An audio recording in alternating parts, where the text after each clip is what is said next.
오늘 본 말씀을 통해서 내가 문 밖에 서서 두드리노니 이런 제목으로 함께 말씀을 상고하며 은혜를 나누고자 합니다. 오늘 본문 20절 말씀이에요. 볼지어다 내가 문 밖에 서서 두드리노니. 주님이 라오디게아 교회에 문을 두드리시면서 문 열어다고 간곡히 호소하시는 말씀을 통해서 오늘날 우리들을 기다리시고 함께 하기를 원하시는, 또 사랑하며 교제하기를 원하시는 이런 주님의 마음을 깨달을 수 있는 귀한 시간 되시기를 소망합니다. 라오디게아 교회, 아시아 7교회 중에 마지막 교회입니다. 에서, 버두, 사빌라 7개 교회가 요한계시록 2장 3장에서 교회마다 하나님께서 하나님의 종들에게 편지를 보내서 교회에 대한 하나님의 뜻, 또 하나님의 책망, 하나님의 칭찬, 하나님의 권고, 이것을 나타내고 있습니다. 오늘 라오디게아 교회는 마지막 교회인데요. 이 라오디게아 교회는 현재 소아시아, 터키 지방에 있었던 교회고요. 라오디게아 교회는 특별히 상업도시 중의 하나로 경제적으로 매우 부유했던 그런 도시였습니다. 의류 제조업이 발달을 했고 특히 검은 양모로 유명을 했다고 하고요. 또 그 지방에서 나는 고급 안약을 제조로 이 산업도 활발하게 했었던, 그래서 부를 축적하고 부요한 그런 도시. 이 당시에 큰 자연재해, 지진이 일어나가지고요, 그 주변의 도시들이 다 붕괴되고 무너졌을 때 속수무책으로 방치하고 있었는데, 이 라오디게아라는 지역은 그 자비량으로, 도시의 재력으로 재건을 했다고 합니다. 다른 도시들은 돈이 없었고 황제의 도움을 받아야만 그 지원을 받아서 뭔가를 할 수 있었는데, 이 라오디게아 교회는 그만큼 부유하고 돈이 많았고, 그렇기 때문에 다른 지역은 황제 숭배를 했는데 라오디게아 교회는 황제 숭배도 뭐 굳이 그렇게 목숨 걸고 하지 않았고요. 또 다른 지방에서는 그렇게 황제 숭배를 하고 신을 섬기는 일을 했는데, 라오디게아 지방에서는 각자의 종교들을 인정하면서 이렇게 자유롭게 뭐 타치하지 않고, 너는 너의 종교, 나는 나의 종교, 기독교를 섬기든지 다른 우상을 섬기든지 별로 그렇게 관심 없는 그런 도시였습니다. 핍박도 없었고요. 유일하게 다른 지방에는 많은 핍박과 환란이 있었지만 이 라오디게아 교회에는 그런 믿음으로 인한 핍박도 없었고, 당연히 하나님을 향한 이런 뜨거운 열심이나 뭐 굳이 목숨 걸고 복음 전하고 뭐 이렇게 하지 않아도 되는 그런, 너무나 살기 좋은 곳, 육신적으로 볼 때는요, 그런 곳이었습니다. 좀 우리나라랑 좀 비슷하지 않나 생각을 해봤습니다. 종교의 자유가 있고, 저 북한만 해도 종교의 자유가 없고요, 억압받고요, 아무것도 할 수 없고요. 김일성, 김정일, 김정은 3부자를 찬양해야 하고요. 다른 신들을 두면 죽습니다. 그런 곳에서 신앙생활을 하고 있는 성도들도 있는데, 지금 우리나라는 뭐 너무나 자유하죠. 누가 무슨 신앙을 가지던 관심 없고 상관하지 않고, 내가 믿음을 지키건 교회를 다니건 누가 제재하지 않고, 또 얼마나 부유합니까? 하나님이 복을 주시고 은혜 주셔서 이 나라가 좀 부유하고,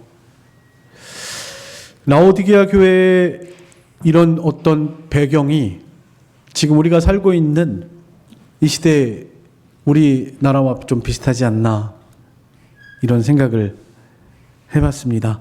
신앙생활에 있어서도 별로 그렇게 간절한 마음도 없고요, 세상에서 바쁘게 살다가 그냥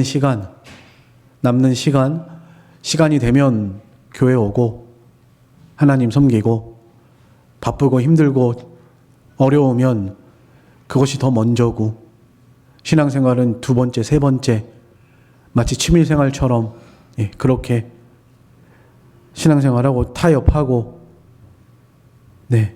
냉담한 이런 모습, 물질은 풍족하고 영적으로는 빈곤한 이런 상태, 라오디게아 교회에 그런 어떤 상태가 이런 상태에 있다. 라오디게아 교회에 나타난 주님의 모습, 오늘 보면 14절 말씀해 보시면 라오디게아 교회의 사자에게 편지하라.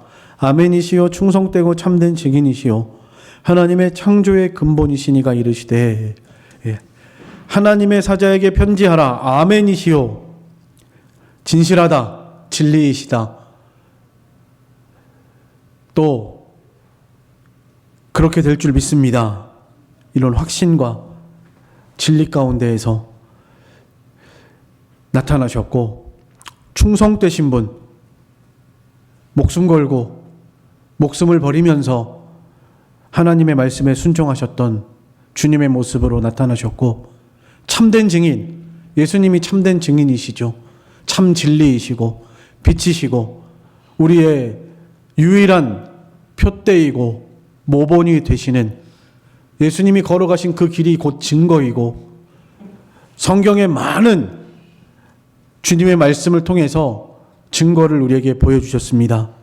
그리고 창조의 근본, 주님은 원래 창조주라는 겁니다. 모든 만물과 세계를 다스리시고 주관하시는 분, 하나님이 천지 만물을 있게도 하시고 없게도 하시고, 집을 세우시는 분이 하나님이시고 세우지 않는 분이 하나님이시고, 성을 지키시는 분이 하나님이시고 지키지 않는 분도 하나님이시다. 이런 모습으로 나타나셨습니다. 이 아시아 7교회에 보면 주님이 나타난 모습이 다 다릅니다. 그 나타난 모습 자체가 그 교회를 향한 하나님의 뜻이에요. 이 라오디게아 교회는 이렇게 부요하여 부족한 것이 없이 차지도 더없지도 아니한 미지근한 상태에서 그저 남는 짜투리 시간 하나님께 드리고, 주님은 우리를 위해서 목숨 버려서 모든 것을 다 주셨는데 우리는 마음엔 딴 마음 먹고 있고, 마치 부부가 결혼했는데 자기 남편을 사랑해야 되는데, 남편과 아내를 사랑해야 되는데 마음에는 다른 남자, 다른 여자가 있는 거예요. 같이 살고는 있는데, 부부가 같이 살고는 있는데 마음은 딴 남자, 딴 여자에게 있는 겁니다. 그런 상태. 그러니까 주님이 이런 모습으로 나타나신 겁니다. 라오디게아 교회의 신앙 상태를 구체적으로 진단하셨는데요.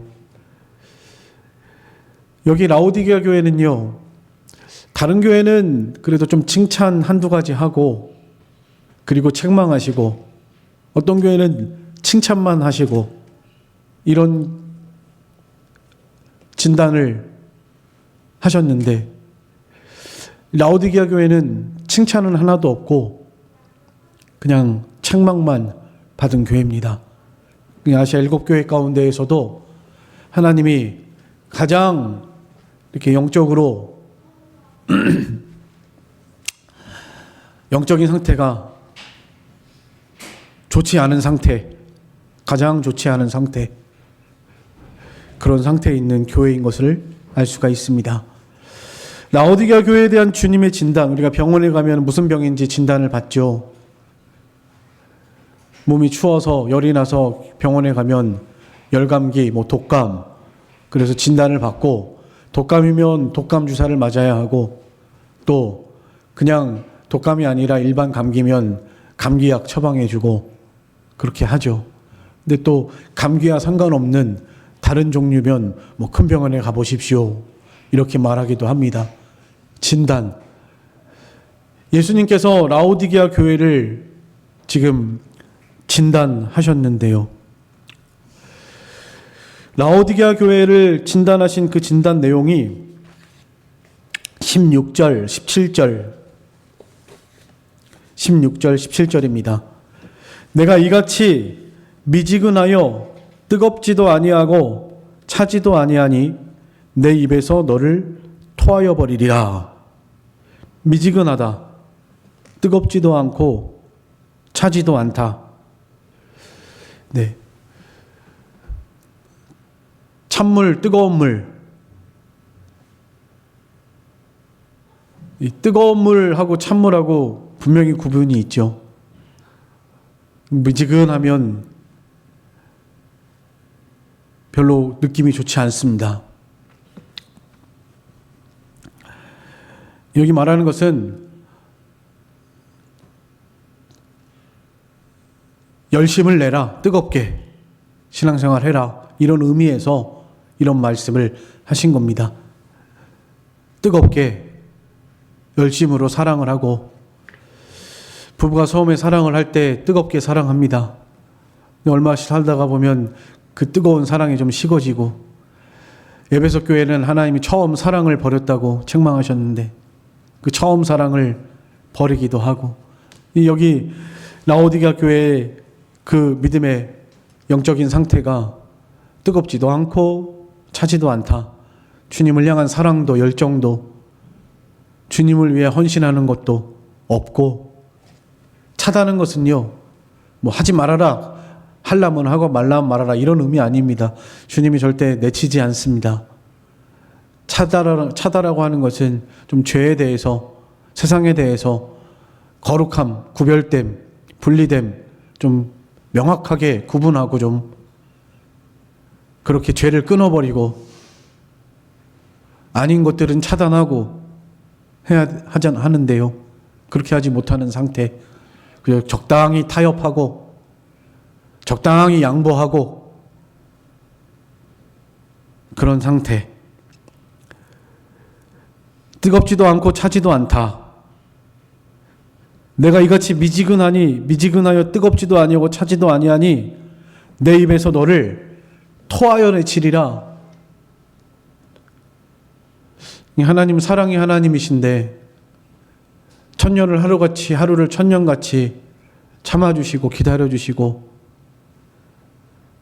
끝까지 사랑하시는 하나님이신데요, 오늘 여기 본문의 표현에 그냥 토해버리겠다, 역겹다, 그런 의미죠.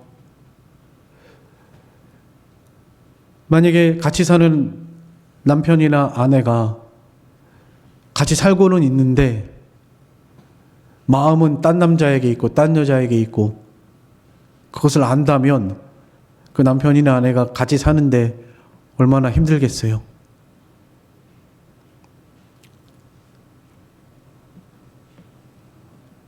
보기 힘들잖아요.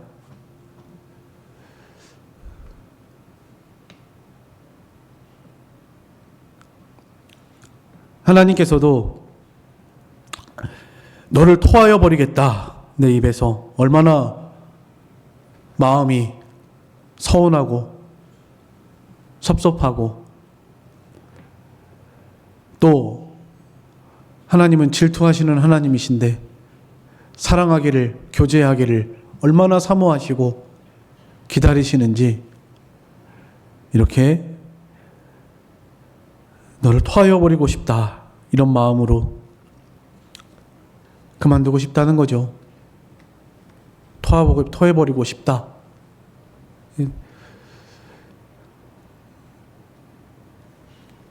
이런 상태. 근데 더 문제는요,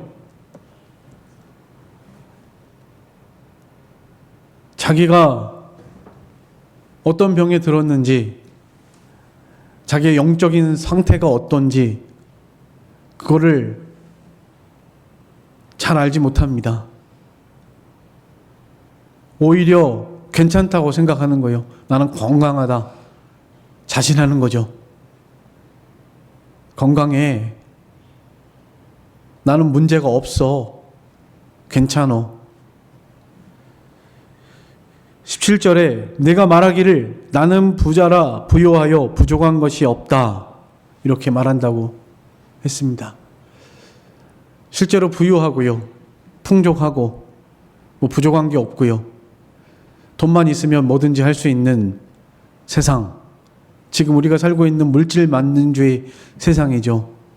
그래서 사람들이 돈을 사랑하고 어떻게 해서든지 돈을 벌려고 부자가 되고 싶고 출세하고 싶고 성공하고 싶고 자녀들도 공부 잘해서 성공해야 되니까 교회 믿음 생활은 둘째, 셋째, 학교에서 공부하는 거 첫째, 그리고 실제로 잘하고 공부도 잘하고 좋은 대학도 가고 뭐 대기업 좋은 직장에도 취직하고 돈도 많이 벌고 집도 막 두 채, 세 채씩 사고 부족한 게 없죠. 뭐가 부족합니까? 오히려 그들이 볼 때 믿음으로 살아가고 있는 저 환난과 핍박 가운데에서 굶고 춥고 헐벗고 매맞고 십자가의 길을 가고 있는 그런 자들을 향하여 볼 때 뭐하러 그렇게 어렵게 사니? 라고 말할 수 있을 만큼 부족한 것이 없는 겁니다. 부요하여 부족한 것이 없다.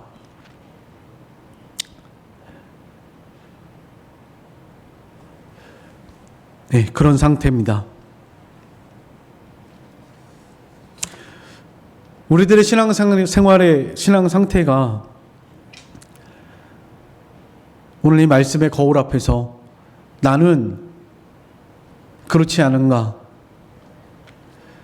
주님이 없어도 기도하지 않아도 굳이 뭐 말씀 보지 않아도 잘 살고 있으니까 부족한 게 없으니까 또 그렇게 자기 힘과 노력으로 자기 능력으로 발버둥 치면서 살아가야 살 줄 아니까 그 주님은 저 뒤로 밀려나는 겁니다. 한 몇 년 전에 중고등부 아이들이 무슨 예수님을 모신 버스 운전기사가 자기고요. 처음에는 예수님이 바로 옆에 앉아 계셨습니다. 근데 자꾸 손님들이 타요. 어떤 사람은 돈 많은 사람이 탑니다. 그러니까 예수님 죄송하지만 뒤로 한 칸만 물러나 주세요.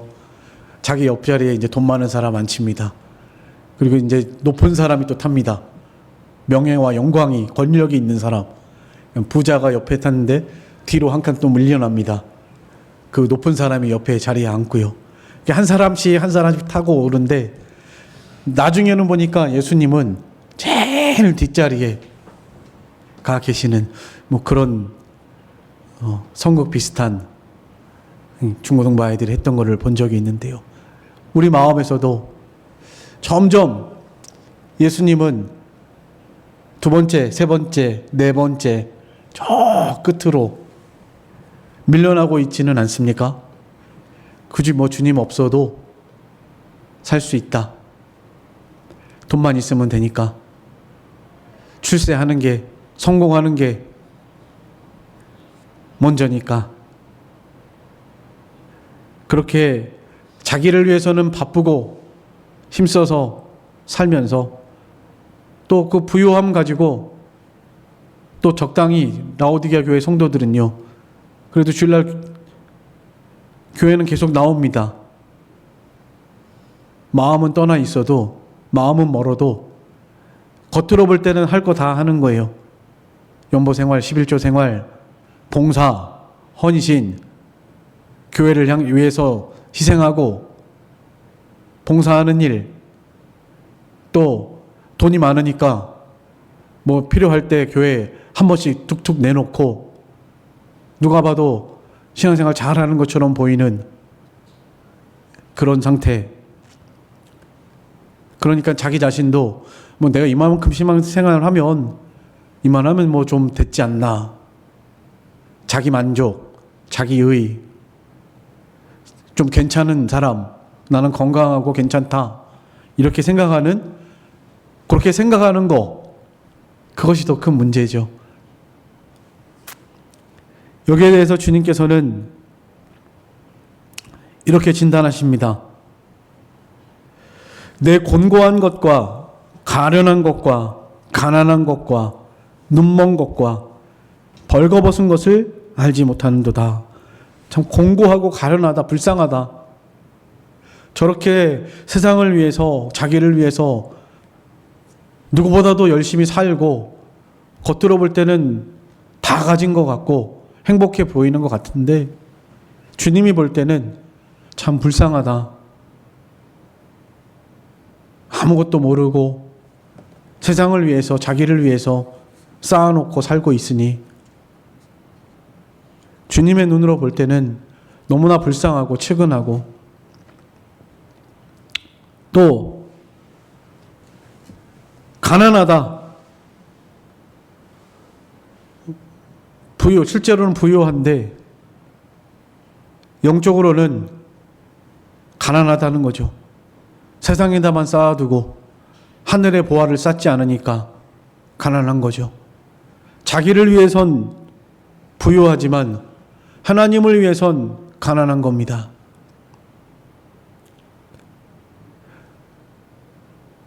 아이들 가르치는데 뭐 몇백만 원씩 쓴다고 해요. 아이들 하나 가르치는데도 뭐 둘, 셋, 넷 그렇게 가르치려면 진짜 많이 들어가겠습니다.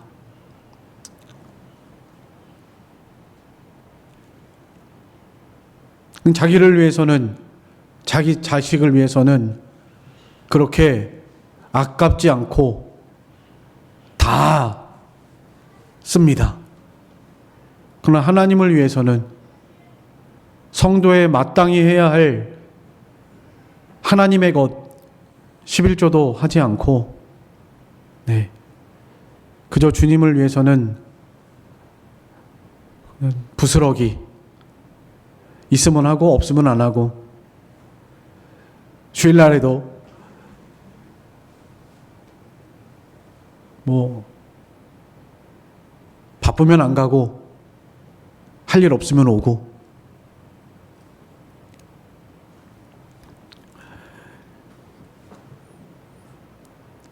이게 가난한 겁니다. 영적으로는 가난하고, 눈 멀고 눈이 멀었다. 보이는 거는 돈밖에 안 보이고 이 세상밖에 안 보이니까 세상의 너머에 있는 영원한 하나님의 나라, 영원히 우리가 살 곳, 거기에 보화를 쌓아야 되는데 거기는 안 보이니까 눈이 먼 거죠. 그저 눈앞에 있는 것만 보고 이 세상만 보고 살아가니까, 또 그렇게 살아가는 것이 얼마나 어리석고 하나님의 진노를 쌓는 것인지 안 보이니까, 발람 선지자가 돈을 쫓아 그 모압 나라로 가다가 발람의 눈에 보이지 않았습니다. 나귀가 잉잉 하면서 섰죠. 그리고 뒤로 넘어졌습니다. 나귀를 때렸습니다. 이 나귀가 미쳤다고 때렸습니다. 그럼 나귀가 입을 열어서 말을 했죠. 저 앞에 안 보이냐고. 하나님의 군대 장관이 서 있었죠. 칼을 들고. 안 보이는 겁니다. 지금 어디로 가고 있는지, 그것이 무슨 길인지 하나도 안 보여요.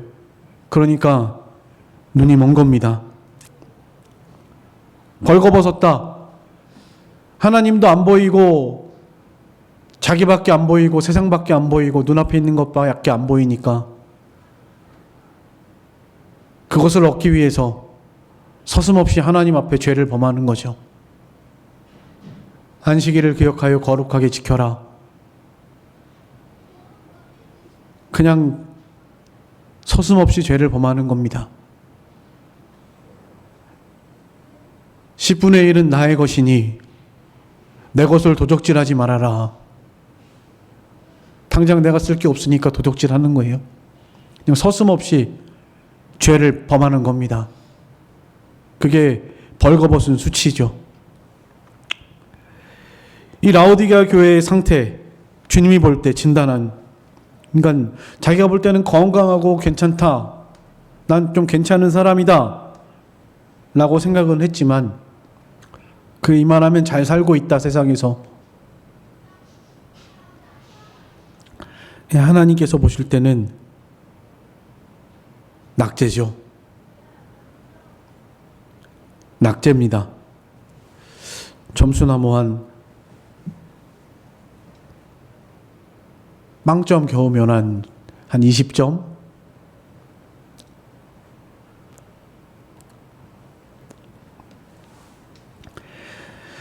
네, 라오디게아 교회의 상태가 이런 상태에 있다고 주님이 진단하셨습니다.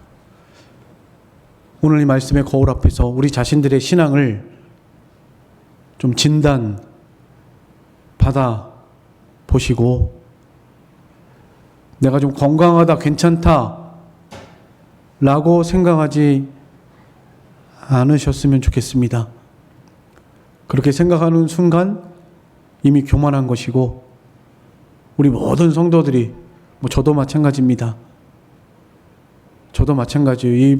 이 편지를 먼저는 교회의 사자에게 준 거죠. 저에게 말씀하시는 겁니다. 저에게요.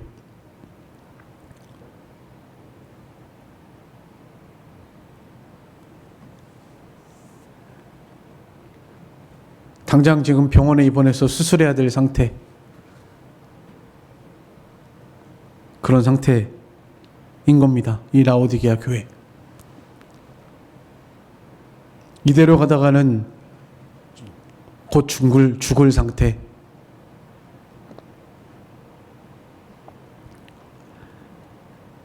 그런데 그걸 모르는 상태, 얼마나 그 병이 심각한지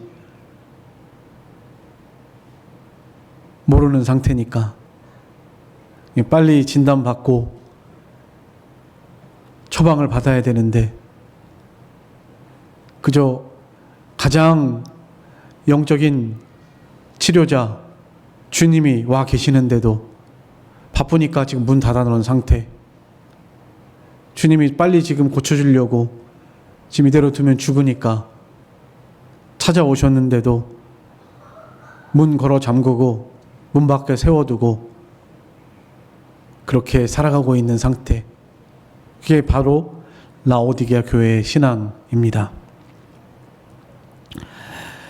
거기에 대한 처방, 예수님의 처방입니다. 오늘 18절입니다. 18절, 내가 너를 권하노니 내게서 불로 연단한 금을 사서 부요하게 하고 흰옷을 사서 입어 벌거벗은 수치를 보이지 않게 하고 안약을 사서 눈에 발라 보게 하라. 그리고 19절에 내가 사랑하는 자를 책망하여 징계하노니 그러므로 내가 열심을 내라 회개하라.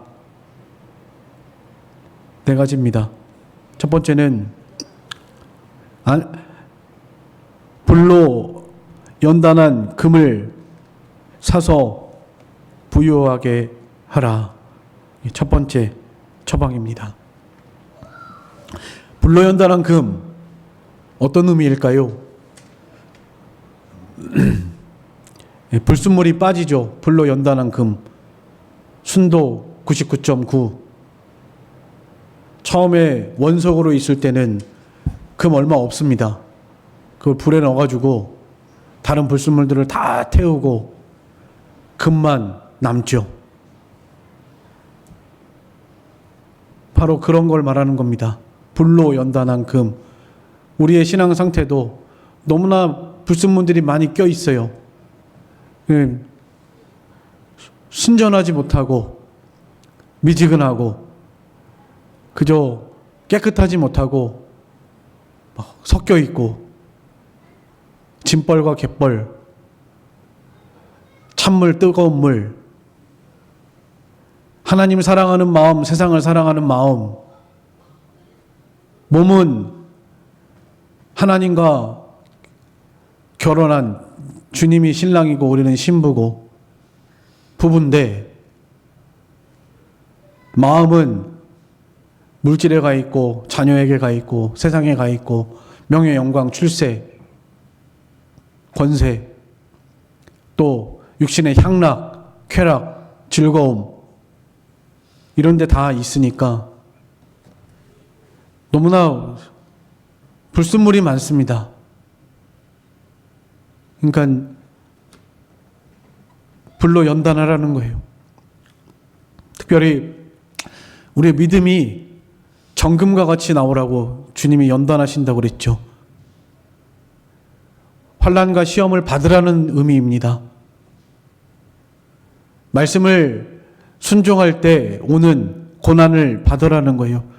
예수님이 하나님의 말씀을 순종하기 위해서 십자가의 길을 걸어가신 것처럼 십자가 뒤에 영광이 있는 것처럼 그 십자가를 피하지 말고 양보하지 말고 무섭다고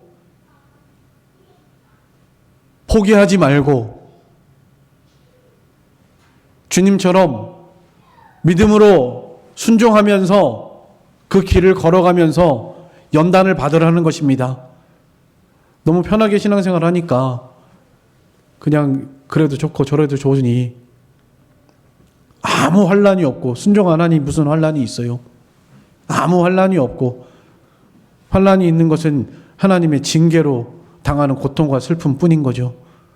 말씀 지키다가 받는 이 연단, 고난 이것은 없는 것입니다. 말씀을 순종하면서 믿음을 지키다가 십자가를 지고 가면서 받는 이 연단, 이 고난이 있어야 되는데 이것이 없으니까 만들어지는 것이 없고 조금만 어려우면 양보하고 타협하고 포기하고 그러니까 자라나지 않는 것입니다. 만들어지지 않는 거죠. 신앙은, 믿음은 불로 연단한 금, 시련받은 믿음, 그 믿음이 점점 강성해지고 단단한 정금과 같이 불순물이 섞이지 않은 순전한 금 만들어져 나가는 것입니다. 베드로전서 4장 12절에 사랑하는 자들아 너희를 시련하려고 오는 불시험을 이상한 일 당하는 것 같이 이상히 여기지 말라. 이 불시험, 우리에게 불같이 뜨거운 시험이 온다는 거예요. 그 이상하게 여기지 말라는 것입니다. 믿음 지키다가 말씀대로 순종하다가 당연히 십자가의 고난이 있습니다. 예수님이 그 십자가 고난의 길을 가셨고요. 죽기까지 복종하셨습니다. 그리고 십자가 뒤에 하나님이 그를 지극히 높여서 영광을 주셨습니다. 이 라오디게아 교회는 이게 없다는 겁니다. 불로 연단한 금을 사서 부유하게 하라. 믿음이 좀 자라나고 부유해져야 되는데 계속 가난한 상태, 어린아이와 같은 상태, 전혀 믿음을 지키려고 하지 않으니까 그저 자기 시간 되면 오고 시간 없으면 안 오고 바쁜 일 있으면은 바쁜 일 먼저 하고 주일도 제대로 못 지키니까 뭐 다른 시험은 뭐 말할 게 있나요? 가장 기본 중에 기본이 주일인데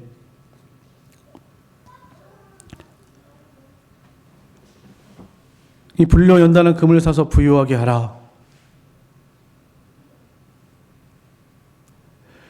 두 번째는 흰 옷을 사서 입어 벌거벗은 수치를 보이지 않게 하라.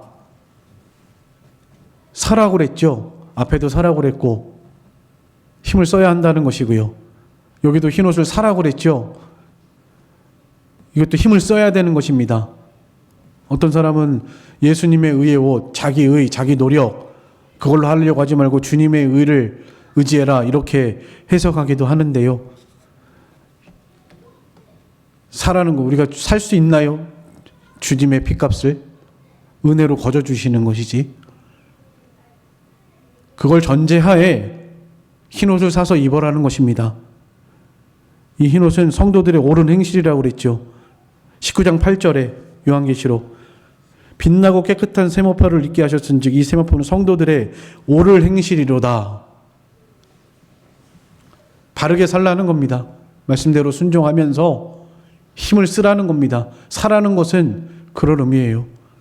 예수님의 의의 옷을 입었으니 공짜로 거저 은혜로 우리에게 모든 더러운 죄를 정결하게 씻어주시고 예수님의 의의 흰옷을 입혀주셨으니 이제는 그 흰옷을 입고 더럽히지 말고 성도의 옳은 행실, 예수 그리스도를 표대로 힘써서 부끄러운 것을 보이지 않도록 점과 흠을 고쳐나가도록 힘을 쓰라는 겁니다.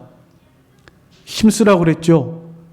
평강 가운데 나타나기를, 점과 흠 없이 평강 가운데 나타나기를 힘써라. 네, 이건 힘써야 할 부분을 말하는 겁니다.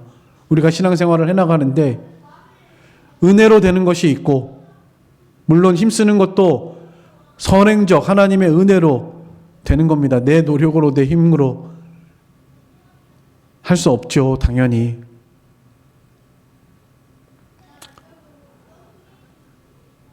그렇지만 우리 인간 편에서 볼 때는요, 힘써 노력해야 합니다.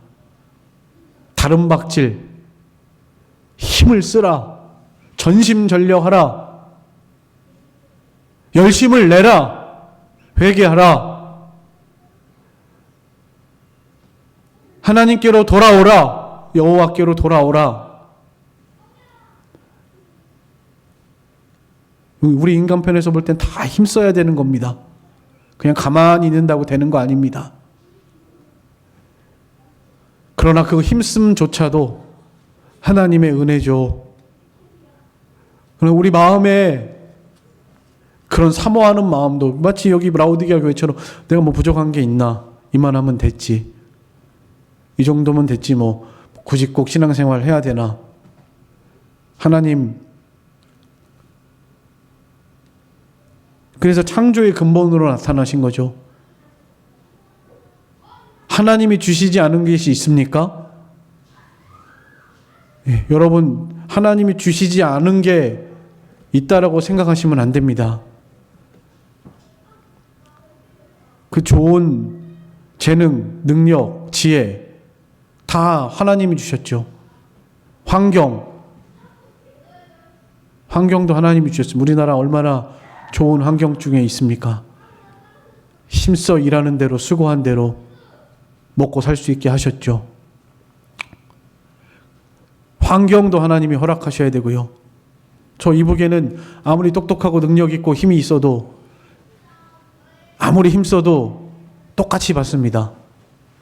그러니까 뭐 힘쓰나 마나. 교회 신앙생활 마음대로 절대 못합니다. 김 삼부자를 섬겨야죠. 어떤 신을 둡니까? 큰일 납니다, 저기서는. 우리나라가 공사나 안 된 게 얼마나 다행이에요.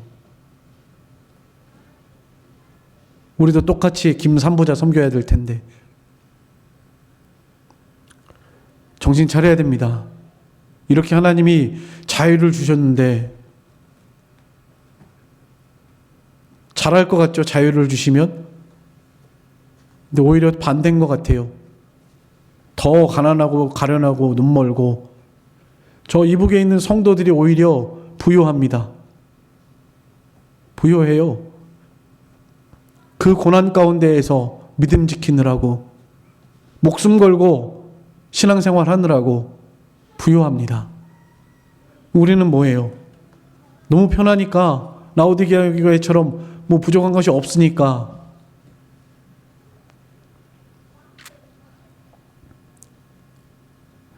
네. 힘쓰는 게 없는 거죠.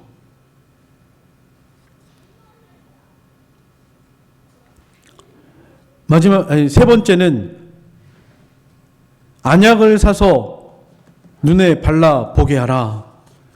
안약을 사서 눈에 발라 보게 하라. 아까 라오디게아 지방에 안약이 아주 유명했다고 그러는데, 뭐 실제로 막 이렇게 눈뜬 일이 있고 막 그랬나 봐요. 세상에서도 좋은 약으로 눈 띄우고 잘 보이게 하고 하는데 우리에게 그 안약 사다 발라라는 거 아니겠죠? 영의 눈을 띄우라는 거겠죠. 당연히 너의 상태를 바로 알아라. 내 모습이 어떠한지, 그리고 어디로 가고 있는지, 내 앞에 하나님의 여호와의 사자가 칼을 들고 서 있는지, 여호수아가 진군하에 나갈 때 여호와의 군대 장관이 앞에 서 있었죠. 너가 내 편이냐 내 편이냐? 아니다, 나는 여호와의 군대 장관이다. 네가 하나님의 편이면 살 것이고 네가 하나님의 편이 아니면 하나님이 너에게 대적이 될 것이다. 그런 의미죠. 발람이 가다가 엎드러졌죠. 뒤로 나자빠졌습니다. 눈에 안 보이는데 나귀는 눈에 보이고, 엘리야의 사환이 벌벌 떨면서 저 군대가 지금 당신을 잡으러 왔습니다. 눈을 띄워줬죠. 하나님의 군대들이 나를 둘러싸고 있다. 불발과 불번거들을 보여줬습니다. 여러분, 우리 영의 눈을 좀 떠야 되겠습니다. 그저 눈에 보이는 것만 보고 살지 말고 하나님을 보고 우리 앞길에 지금 무엇이 놓였는지, 어디로 가고 있는지, 내가 가야 할 목적지가 어딘지, 이 땅을 어떻게 살아가야 할지, 주님을 어떻게 섬겨야 할지, 소경이 되고 장님이 되어서 보지 못하고 들을 게 있는 자는 들을지어다 귀가 있어도 듣지 못하는 이런 어리석은 라오디게아 교회와 같은 영적인 상태가 되지 말고 안약을 사서 눈을 발라서 영의 눈을 좀 띄워야 되겠습니다. 그럼 안약이 뭘까요? 안약은 하나님의 말씀에 순종하는 것이 안약입니다. 요한복음 9장에 소경이, 눈이 안 보이는 소경이 예수님께 나와왔죠. 내 눈을 좀 띄워주소서.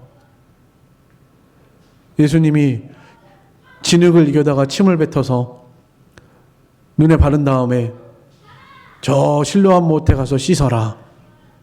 그러면 눈이 떠질 것이라 했습니다. 그 소경이 그 말씀 그대로 가서 눈이 떠졌습니다. 예수님의 침에 효력이 있었을까요? 진흙에 무슨 효력이 있었을까요? 저 실로암 못이 병 고치는 물이라서 거기서 씻어가지고 나은 것일까요? 아닙니다. 주님의 말씀에 즉시 순종했기 때문에 그래요. 우리의 영의 눈이 떠지는 방법은 예수님의 말씀에 즉시 순종하는 것, 내 생각과 내 지혜와 맞지 않아도 자기를 좀 버리고 부인하고 즉시 순종하는 것, 그것이 사는 길이고 눈이 떠지는 길입니다. 오늘 오전에 주일학교 시간에 요셉과 마리아 예수님 탄생하셨을 때 베들레헴에서 2살 이하의 어린아이 다 죽였죠. 그때 하나님의 사자가 요셉에게 애굽으로 빨리 피신하라 했죠. 요새 같으면 큰일 날 소리겠죠. 아이 낳고 얼마 되지 않았는데 임산부를 생각해야지. 한 달만 기다려 주십시오. 2달만 기다려 주십시오. 2달 있다 가겠습니다. 충분히 그럴 수 있겠죠. 그러면 죽는 거예요, 예수님이. 그 다음날 군병들이 쳐들어와가지고 죽였는데 그날 밤에 즉시 순종해서 일어났습니다. 아무런 자기 생각 다 버리고. 그 마리아도 그 얼마나 힘들었겠어요. 애 낳고. 그래도 하나님의 말씀이 이러하니 애굽으로 갑시다. 예. 왜 가야 되는데요? 내가 너무 힘들어요. 지금 조금만, 한 달만 있다 갑시다. 지금 이 상태로는 도저히 걸을 수도 없고요. 아니, 여자가 애 낳고 적어도 3개월은 쉬어야 되는데 당신 나를 사랑하는 게 맞아요? 이러면서 다 인간의 생각이죠. 즉시 순종할 때 하나님의 일이 이루어지고 예수님이 살고 자신도 살고 눈이 떠지고 더 이상 멸망길로 가지 않고 돌이키고 낭떠러지에서 멈춰서고 순종하는 것만이 사는 길입니다.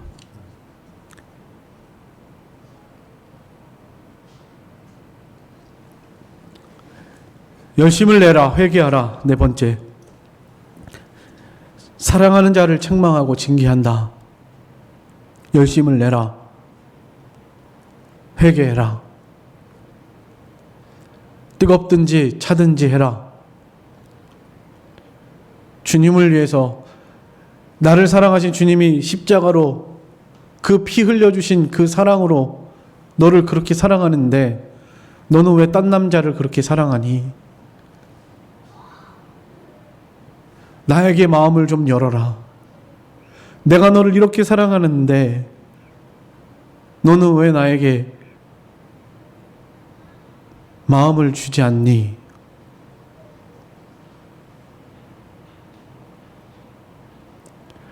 문 밖에서 기다리고 계십니다. 문 열어다오. 20절에 볼지어다 내가 문 밖에 서서 두드리노니 누구든지 내 음성을 듣고 문을 열면 내가 그에게로 들어가 그와 더불어 먹고 그는 나로 더불어 먹으리라. 이렇게 형편없는 상태에 있는데도 주님은 우리를 버리지 않으시는 거예요. 제발 함께 하자. 내가 기다려줄게. 나가서에 보면 밤이 맞도록, 밤이슬이 젖도록 문 밖에서 문을 두드리고 기다리고 계셨죠. 요즘 날씨 너무나 추운데요. 이 추운 날씨에 밤새도록 문 밖에 세워두면 그 얼마나 참 매정해요. 냉정하고. 그 얼마나 불쌍합니까? 지금 우리가 예수님을 그렇게 대접하고 있다니까요.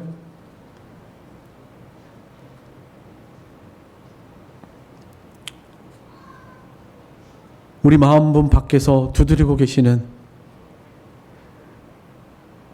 문 열어다오. 내 사랑하는 누이, 사랑하는 자야, 문 열어다오. 밤이슬이 맞도록 기다리시면서 문을 두드리고 계시는데 우리가 좀 문 밖에서 눈을 두드리시는 주님의 음성을 듣고 그 노크 소리를 좀 듣고 일어나셔서 문 열어드리고 주님과 함께 동행하면서 살아갈 수 있는 우리들의 신앙생활 되시기를 간절히 소망합니다. 다 같이 잠깐 기도하겠습니다. 통성으로.